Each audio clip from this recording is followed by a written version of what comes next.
Merah menyala si bunga raya, biar ia mekar di sana. Izinkan saya mula berbicara agar manfaat diperoleh bersama. Melayang serindik di atas permatang, merbah berkicau di hujung muara.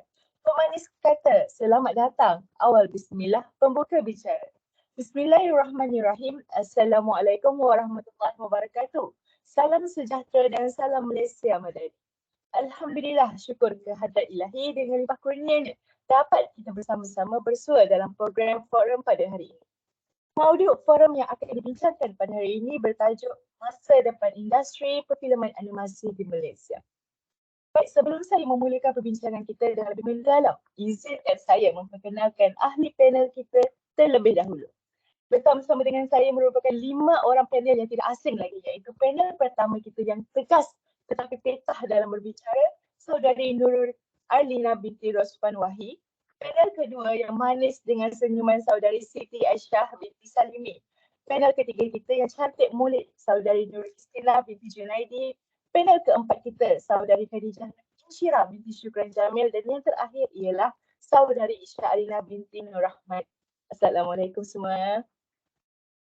Baiklah, ahli panel sudah pun saya perkenalkan. Saya akan teruskan pula dengan mengupas sedikit topik perbualan kita pada hari ini, iaitu masa depan industri perfilman animasi di Malaysia. Industri perfilman animasi sudah tidak asing lagi di negara kita pada hari ini. Malah, animasi juga bukan sahaja terkenal dalam kalangan kanak-kanak, tetapi juga telah mencuri hati khalayak tidak mengira latar belakang umur, termasuk orang dewasa dan warga tua. Buktinya, filem-filem tempatan kita telah bersiaran di seluruh negara dan juga di peringkat antarabangsa sehingga layak menjadi finalis di beberapa festival penganugerahan. Juga memenangi anugerah antarabangsa yang jelas sangat membanggakan dan mengharumkan nama Malaysia. Dan baru-baru ini juga terdapat filem animasi Malaysia iaitu Mekamato telah berjaya menerobos hak siaran di 65 buah negara termasuk Jepun. Jadi jelaslah di sini bahawa industri perfilman yang animasi yang sedang berkembang ini mempunyai potensi dan masa depan yang cerah. Baiklah, tanpa melengahkan masa, soalan saya kepada panel pertama kita. Adakah industri perfilman animasi ini dilihat sebagai satu batu loncatan yang dapat menguntungkan negara? Dan jika benar, adakah keuntungan yang diperoleh oleh industri ini akan terus berkekalan? Silakan saudara.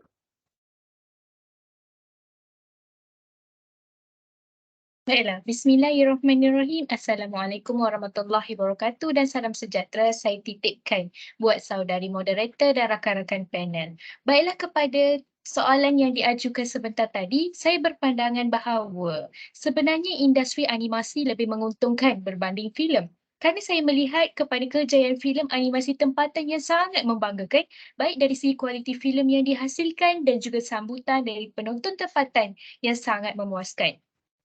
Contohnya pada tahun 2019, negara kita telah menjadi sebutan di seantero dunia apabila 3 buah filem dihasilkan dan ditayangkan pada tahun yang sama, iaitu Upin dan Ipin Keris Siamang Tunggal, Boboiboy Movie 2 dan Ejen Ali The Movie. Menurut sumber berita tempatan, filem yang pertama iaitu Upin dan Ipin Keris Siamang Tunggal ini mencatat kutipan sejumlah RM25 juta Malaysia dengan jumlah penonton mencecah 2 juta hanya selepas 3 minggu ditayangkan. Oleh itu saya melihat bahawa terdapat beberapa faktor yang mendorong kepada hasil kutipan tinggi bagi ketiga-tiga filem animasi ini. Antaranya penerapan elemen komedi, jalan penceritaan yang menarik dan pemaparan watak yang dekat dengan hati penonton dalam filem-filem animasi seperti pandangan saudari moderator tadi yang telah menyatakan bahawa animasi ini terkenal dalam setiap peringkat umur, tidak terhad kepada kanak-kanak sahaja. Maknanya golongan tua pun berpotensi untuk menjadi penonton setia filem animasi. Dan hal ini juga berbeza dengan industri filem yang hanya digemari oleh peringkat umur tertentu. Seterusnya, faktor pemasaran yang membolehkan industri animasi tempatan meraih keuntungan. keuntungan, bahkan penjenamaan yang baik sehingga boleh mempengaruhi minat penonton untuk ke pawagam sebagai tanda sokongan terhadap filem animasi tersebut. Tamsilnya karakter animasi seperti yang telah saya nyatakan sebelum ini telah berupaya membangunkan hubungan yang baik antara animasi dengan penonton itu sendiri sehingga menjadi tontonan harian.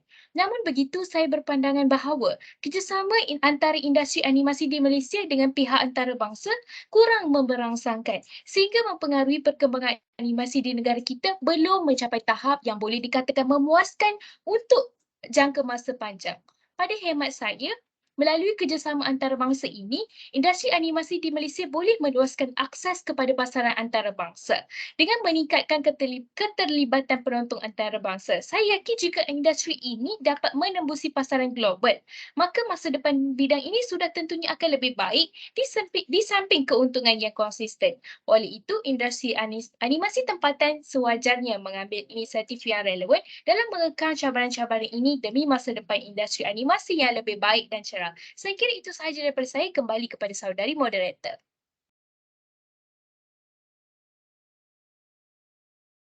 Baik, terima kasih kepada saudari panel pertama kita ya. Baik, jelaslah di sini bahawa industri perfilman animasi sangat-sangat menguntungkan dari segi ekonomi sehingga mampu memutih jutaan ringgit hanya melalui tayangan filem animasi. Dan pemaparan jalan cerita dan watak perwatakan yang sangat dekat dengan penonton juga menjadi pendorong kepada perkembangan filem animasi di Malaysia. Dan baiklah, saya juga ingin bertanya kepada panel kita yang kedua ya, di samping keuntungan dan perkembangan industri ini sudah semestinya ia akan menerima cabaran yang maha hebat. Jadi apa pandangan panel kedua kita? Silakan. Baiklah, terima kasih saya ucapkan kepada saudari moderator. Hadirin sekalian, dalam sesi kali ini saya akan mengupas pula tentang cabaran dan halangan dalam perkembangan industri perfilman animasi di Malaysia. Baiklah, industri perfilman animasi telah mengalami pertumbuhan yang pesat di seluruh dunia termasuk di Malaysia. Namun, terdapat beberapa isu dan cabaran yang perlu diatasi untuk memastikan masa depan yang cerah bagi industri ini di negara kita. Salah satu cabaran utama dalam industri perfilman animasi di Malaysia adalah kurangnya kesedaran dan apresiasi terhadap industri perfilman animasi. Kebanyakan masyarakat hari ini masih menganggap animasi sebagai medium yang hanya ditujukan buat kanak-kanak atau sebagai hiburan ringan. Namun, animasi sebenarnya dapat menggambarkan cerita yang mendalam, memaparkan isu-isu sosial dan menyampaikan mesej-mesej penting kepada umum. Dengan meningkatkan kesedaran dan pendidikan tentang nilai seni animasi, masyarakat akan lebih menghargai dan menyokong industri ini. Tambahan pula, cabaran lain adalah kurangnya tenaga mahir dalam bidang animasi. Meskipun terdapat beberapa institusi pendidikan yang menawarkan program animasi di Malaysia, namun masih terdapat kekurangan tenaga pekerja ataupun tenaga pengajar yang berkualiti tinggi dan kurikulum yang relevan dengan keperluan industri hari ini. Selain itu, peluang latihan dan pembangunan profesional juga perlu diperluas agar bakat-bakat tempatan dapat terus meningkatkan kemahiran mereka dan bersaing dengan animator dari negara lain. Sebagai contoh, animasi Upin dan Ipin adalah salah satu kejayaan industri perfilman animasi Malaysia yang mendapat sambutan luas di peringkat antarabangsa. Walau bagaimanapun, untuk mencapai kejayaan tersebut, kru dan pasukan di sebalik animasi ini menghadapi cabaran seperti kekurangan modal dan kekurangan pengiktirafan pada permulaannya. Namun dengan ketekunan dan kegigihan mereka, mereka berjaya menghasilkan satu siri animasi yang telah menjadi kebanggaan Malaysia dan dapat menarik minat penonton dari pelbagai negara. Justeru, bagi mengatasi cabaran dan halangan ini, kerjasama antara pihak industri, kerajaan dan juga institusi pendidikan perlu memainkan peranan yang sangat penting. Pihak industri perlu bekerjasama dengan pihak berkuasa untuk mencipta rangka kerja yang menyokong pertumbuhan dan pembangunan industri animasi di Malaysia. Institusi pendidikan juga perlu mengemaskini kurikulum mereka agar sesuai dengan keperluan industri dan menyediakan latihan yang berkualiti untuk bakat-bakat animasi tempatan. Baiklah, secara keseluruhan, meskipun terdapat cabaran dan halangan dalam perkembangan industri perfilman animasi di Malaysia ini, terdapat juga peluang yang besar untuk memajukan industri ini.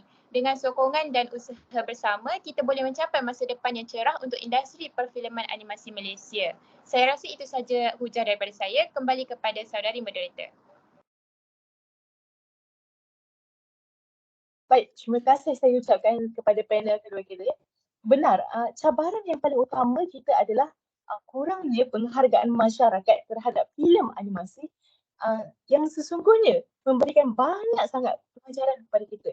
Oleh itu, bagi mengatasi cabaran-cabaran dan halangan yang maha besar dalam industri ini, banyak pihak perlu bercakna dan berkadang bahu dengan mencapai masa depan yang cerah terhadap industri perfilman animasi di Malaysia.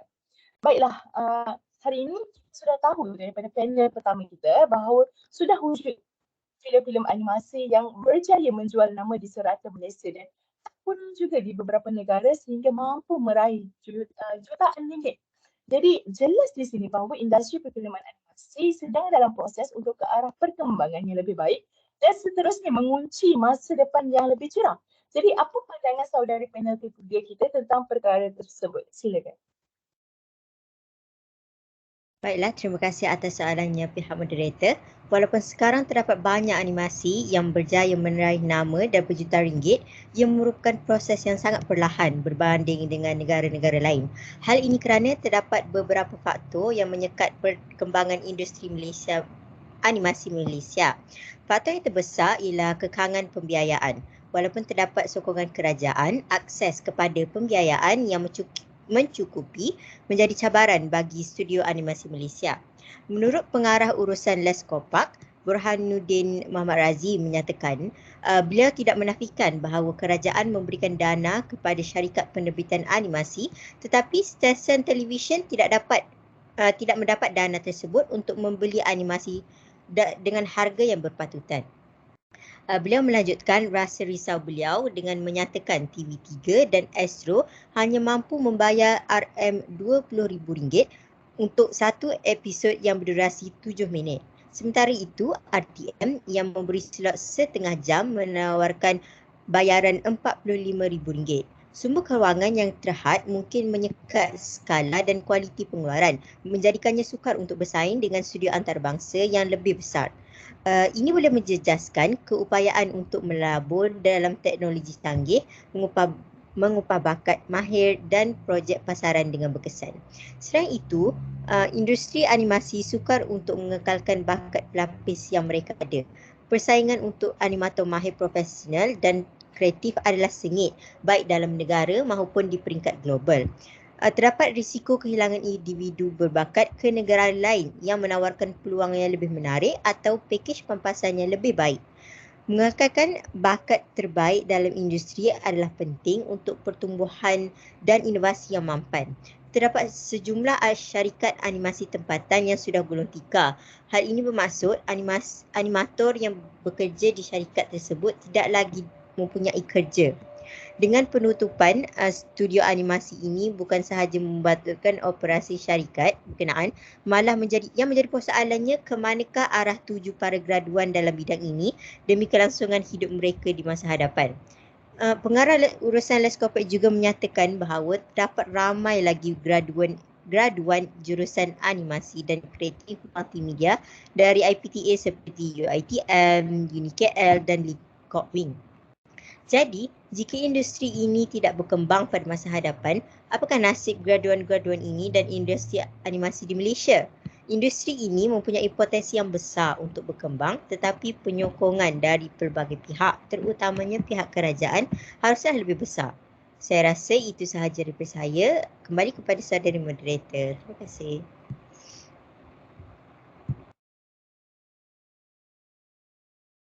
Baik, terima kasih kepada panel kita yang ketiga atas hujah yang diberikan. Benar, kita bukan sahaja mahukan perkembangan yang pesat dalam industri perfilman animasi semata-mata, tetapi juga kita mahukan kedudukan penggerak industri ini lebih kukuh bagi memastikan masa depan industri animasi dan juga masa depan insan-insan yang berjasa dalam industri ini terus bergerak maju ke arah yang lebih baik. Baik, soalan saya kepada panel kita yang keempat pula. Bagi saudari sendiri, masih ada tak lagi potensi industri perfilman animasi kita untuk menembusi pasaran antarabangsa selepas mereka masuk Upin dan Ipin serta Bobo Boy? Silakan. Terlebih dahulu, saya mengucapkan terima kasih kepada saudari moderator. Berkenaan tajuk yang kita pada hari ini, tidak dapat dinafikan benarlah apa yang dikatakan oleh panel 1 di mana inisiatif yang relevan perlu diambil demi menjamin masa depan industri filem animasi di Malaysia. Dan saya berpendapat bahawa industri perfilman animasi negara berpotensi dipasarkan ke peringkat antarabangsa kerana negara kita mempunyai keupayaan dari segi teknologi dalam industri itu. Hal ini juga sejajar dengan pandangan oleh pengerusi Perbadanan Ekonomi Digital Malaysia, MDEC, yang berkata, MDEC sebagai agensi peneraju yang menggalakkan lebih banyak penghasilan filem animasi akan mempergiat promosi bagi membolehkan sektor animasi negara menembusi pasaran global. Dan penganjuran March Dufil menjadi platform terbaik kepada MDEC untuk mempromosi dan memperkenalkan produk animasi negara seperti Mekamato dan Ejen Ali. Ini membuka lebih banyak peluang kepada syarikat tempatan untuk memohon geran dan seterusnya menghasilkan lebih banyak filem animasi untuk diketengahkan ke peringkat antarabangsa. Misalnya, filem Mekamato terbitan syarikat tempatan Animosa Studios yang melakar sejarah tersendiri sebagai animasi pertama dari luar negara yang memenangi anugerah peminat anime, menerima anugerah di Festival Anugerah Anime Tokyo TAAF 2023. Ini adalah satu penanda aras yang baik buat industri filem animasi kerana pengiktirafan daripada Jepun yang sememangnya terkenal dengan industri animasi hebat membuktikan bahawa Mekamato mampu menawan hati penonton negara itu terutama dalam kalangan kanak-kanak dan keluarga. Mekamato kini berada di tangga teratas dalam kategori filem animasi tempatan serta ditayang di rangkaian pawagam Indonesia dan Singapura kerana ia telah dialih suara sepenuhnya ke dalam bahasa Inggeris. Selain itu, Ejen Ali The Movie terus melakar kecemerlangan apabila ditayangkan di Indonesia selepas menerima sambutan baik menerusi siri pertama dan kedua menerusi saluran Raja Wali Television RTV.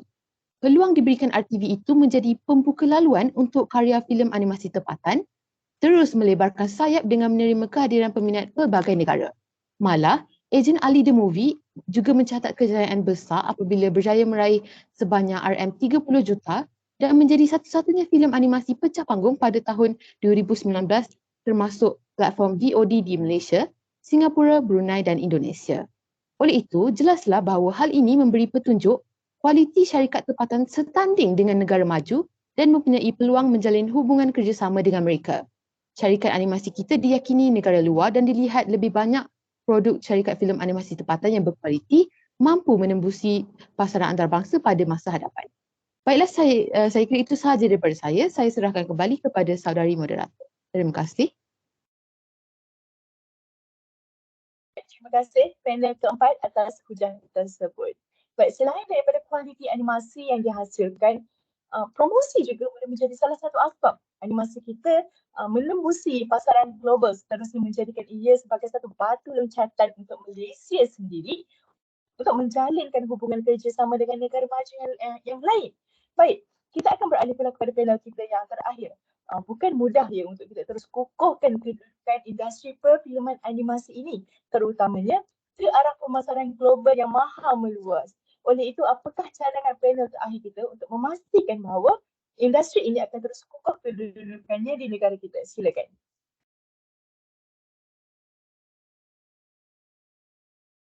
Baiklah, terima kasih saudari moderator. Bagi menjawab soalan tersebut, saya akan menyentuh dan memberi 3 cadangan ataupun inisiatif untuk memajukan industri perfilman animasi di Malaysia. Antaranya, pihak Kementerian Komunikasi dan Digital KKD perlu menawarkan insentif dan geran yang cukup kepada industri perfilman tempatan. Dan pihak-pihak yang bertanggungjawab ialah MDEC iaitu Perbadanan Pembangunan Malaysia, MIMOS, Institut Sistem Mikroelektronik Malaysia dan MOSTI, Kementerian Sains dan Teknologi Malaysia. Pihak-pihak tersebut perlu aktif memberi bantuan kepada produksi baharu dalam pembangunan filem animasi tempatan. Dan menurut hasil terbaik yang lalu dapat dilihat daripada bantuan pihak-pihak tersebut adalah filem animasi Geng Pengembaraan Bermula yang memberi pulangan kutipan sebanyak 6.3 juta ringgit Malaysia. Maka bantuan ini akan sedikit sebanyak dapat menyokong proses dalam menghasilkan filem-filem animasi tempatan baru. Seterusnya saya tertarik dan bersetuju dengan pendapat panel keempat sebentar tadi bahawa perfilman animasi kita berpotensi untuk dipasarkan dengan lebih luas. Maka cadangan seterusnya ialah penggiat industri perfilman animasi perlu berani dan bijak dalam meluaskan filem animasi ke pasaran luar ataupun antarabangsa. Kita juga dapat contohi daripada syarikat perfilman animasi luar negara. Menurut berita tempatan pada tahun 2018 terdapat syarikat swasta yang berjaya memasarkan produk mereka ke peringkat antarabangsa dan kini boleh diperoleh serta ditonton melalui Astro Disney Channel. Maka melalui pasaran antarabangsa, industri perfilman animasi tempatan tidak mustahil untuk melangkah jauh ke peringkat antarabangsa apabila berani meneroka dan sanggup berdaya saing untuk mengaut tontonan yang lebih banyak. Dan akhir sekali, saya juga tertarik dengan pandangan panel yang ketiga tentang isu graduan yang kurang berkemahiran dalam menghasilkan produk animasi yang hebat pada masa ini. Saya kira kurang kemahiran ini dikaitkan dengan kurangnya pengetahuan asas graduan tentang peringkat penghasilan animasi. Maka melalui aspek pendidikan pula, pihak Institut Pendidikan Tinggi Awam ataupun swasta perlu membekalkan pengetahuan dan kemahiran perfilman animasi kepada para pelajar. Hal ini demikian kerana pembelajaran mengikut pengkhususan yang sesuai dapat memenuhi keperluan pekerjaan terutamanya dalam industri perfilman pada masa hadapan. Dan antara kemahiran yang penting dan banyak diguna pakai semasa proses pembinaan sebuah siri atau filem animasi ialah kemahiran teknikal. Oleh itu, para pelajar diharapkan dapat menyiapkan diri dengan meneroka dan mempelajari proses penghasilan filem animasi yang betul agar dapat diaplikasikan pada masa hadapan. Saya kira itu sahaja daripada saya. Kembali kepada saudari moderator. Terima kasih.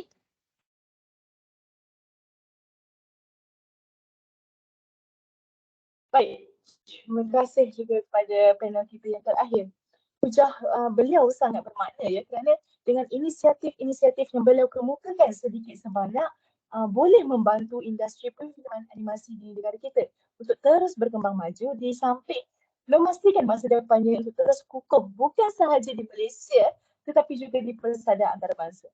Baik, kita pun sudah berada di penghujung program, maka saya akan merumuskan sedikit topik yang telah kita bincangkan sebentar tadi.